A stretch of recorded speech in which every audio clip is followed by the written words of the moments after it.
शहर की हलचल से दूर एक सकरी गली के अंत में वह विशाल पत्थर की इमारत खड़ी थी, द ओल्ड हेरिटेज लाइब्रेरी। इसकी दीवारों पर उगी कई और धूल से ढकी खिड़कियां चीख चीख कर कह रही थीं कि यहाँ दशकों से किसी ने कदम नहीं रखा है। स्थानीय लोगों के बीच यह अफवाह थी कि जो भी सूरज ढलने के बाद वहां रुकता है, वह अपने साथ एक ऐसा साया लेकर लौटता है जो उसे कभी चैन से सोने नहीं देता।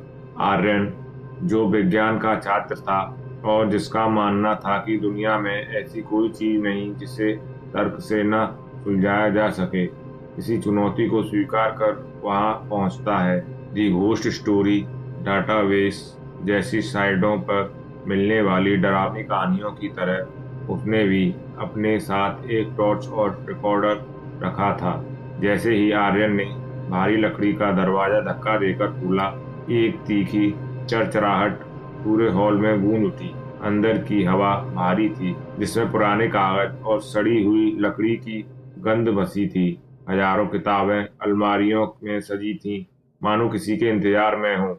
जैसे जैसे वह गहराई में गया, उसे महसूस हुआ कि सन्नाटा इतना गहरा है कि उसे अपने दिल की धड़कन साफ सुनाई दे रही थी। अचानक एक ठंडी हवा का झोंका आया और एक मेज पर रखी पुरानी किताब के पन्ने अपने आप पलटने लगे। आर्यन ने टॉर्च की रोशनी उस ओर घुमाई। किताब का नाम था काल चक्र, आपका कल। जिज्ञासावश उसने पन्ना पलटा और उसके हाथ कांपने लगे। उस पुराने पीले पन्ने पर एक हाथ से बना हुआ चित्र था। वह चित्र हूबहू आर्यन जैसा दिख रहा था, जो एक अंधेरी खाई के किनारे बेबस खड़ा था। उसे महसूस हुआ कि कोई उसके ठीक पीछे खड़ा है।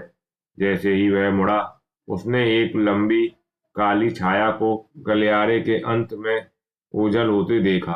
आर्यन का तर्क अब जवाब दे रहा था। वह भागने ही वाला था कि तभी एक भारी बूढ़ी आवाज गूंजी, भागने से सच नहीं बदलता बेटा। अंधे अंधेरे कौन से एक सफेद दाढ़ी वाला वृद्ध अंधेरे कोने से एक सफेद दाढ़ी वाला वृद्ध व्यक्ति बाहर आया। वह वहां का पुराना लाइब्रेरियन था, जिसके बारे में लोग कहते थे कि वह सालों पहले मर चुका है। लेकिन उस वृद्ध की आंखों में चमक थी, डरावनापन नहीं। वृद्ध ने आर्यन को थरथराते देखते हुए कहा, तुम जिस डर से भाग रहे हो, वह इस पुस्तक का नहीं, बल्कि तुम्हारे भीतर का है। यह किताब जादुई नहीं है, ये तुम्हारे मन का प्रतिबिंब दिखाती है। तुम भविष्य की असफलताओं से इतने डरे हुए हो कि तुमने आज की चुनौतियों से लड़ना छोड़ दिया है। आर्यन को समझ आ गया कि यह साया और कुछ नहीं बल्कि उसकी अपनी परछाई थी, जो टॉर्च की रोशनी में दीवारों पर नाच रही थी। उसका डर भूत प्रेत का नहीं बल्कि अनिश्चित भविष्य का था। उस पुस्तकालय में आने वाला हर व्यक्ति अपनी कमियों और डर का सामना करता था, जिसे लोग भूत समझ लेते थे। आर्यन जब बाहर निकला तो सुबह हो रही थी। उसने सीखा कि रहस्य अक्सर वहां खत्म होता है जहां साहस शुरू होता है।